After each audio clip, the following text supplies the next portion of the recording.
All right, we're still reading about monthly debt obligations, but today we're going to get some clarity on revolving charge lines of credit, revolving charge and lines of credit. Let's read about this.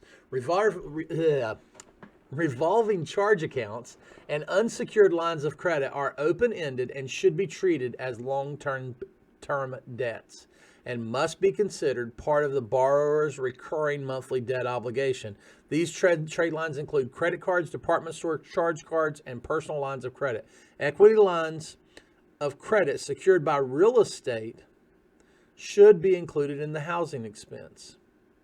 If the credit report does not show a required minimum payment amount and there is no supplemental documentation to support a payment of less than 5%, the lender must use 5% of the outstanding balance as the borrower's recurring monthly debt obligation.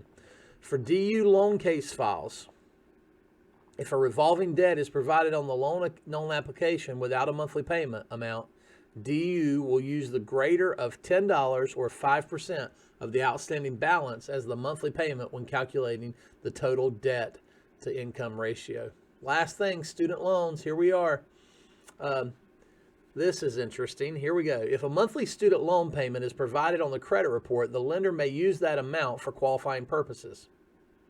If the credit report does not reflect the correct monthly payment, the lender may use the monthly payment that is on the student loan documentation, the most recent student loan statement, to qualify the borrower. If the credit report does not provide a monthly payment for the student loan, or if the credit report shows zero as the monthly payment, the lender must determine the qualifying monthly payment using one of the following options. If the borrower is on an income-driven payment plan, the lender may obtain student loan documentation to verify the actual monthly payment is zero. The lender may then qualify the borrower with a zero payment. That's interesting. That is a great new piece of news. I did not know that. For deferred loans or loans in forbearance, the lender may calculate a payment equal to 1% of the outstanding student loan balance, even if this amount is lower than the actual fully amortizing payment, or a fully amortizing payment using the documented loan repayment terms. Okay, for deferred loans or loans in forbearance, the lender may calculate a payment of 1%. That's kind of what we've known that. The beauty with Freddie Mac is you can go 0.5%. Instead of 1%, you can do 0.5% or half of 1%.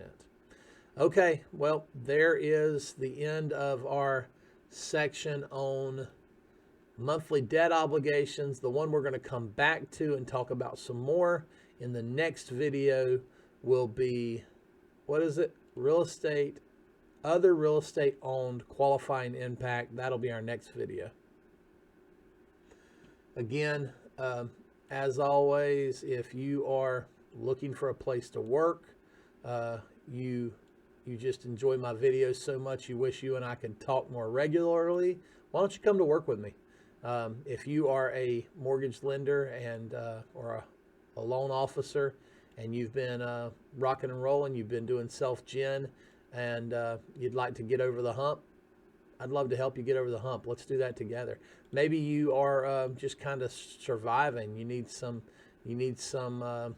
juice in the tank. You need to get a little step further in the business. All right, let's talk. Let's you and I work together, and we'll drive each other to great levels of success.